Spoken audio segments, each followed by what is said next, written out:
ශාසනින් තොරතුරු නිවැරදිව දැනුම දැනගන්න අපගේ නාලිකාව සබස්ක්‍රයිබ් කළ තබා ගන්න.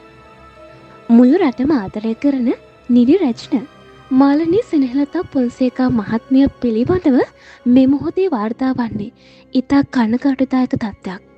මෙරට සම්මානනීය ලාංකික සිනමාවේ යුග පෙරළියක් කළ ප්‍රවීණ රංගන ශිල්පිනී ආචාර්ය මාලනී පොන්සේකා මහත්මිය මේ වන විට දැඩි අසනීප තත්ත්වයෙන් රෝහල්ගතව ප්‍රතිකාර ලැබමින් පසුවෙනවා.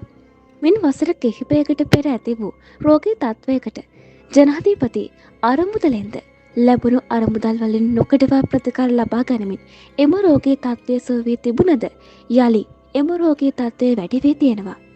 මෙලෙස දැඩි වාසාති වූ මාලනී පොන්සේකා මහත්මියට ආශිර්වාද ප්‍රාර්ථනා කරමින් අද සවස කොළඹ ගංගාරම විහාරස්ථානයේදී විශේෂ බෝධි පූජා පින්කමක්ද සිදු කර තිබුණේ මේ ආකාරයෙන්. ප්‍රවීණ නිලි රැජින ඔබට ඉක්මන් සුවයම ලැබේවායි අපි හදවතින්ම ප්‍රාර්ථනා කරමු.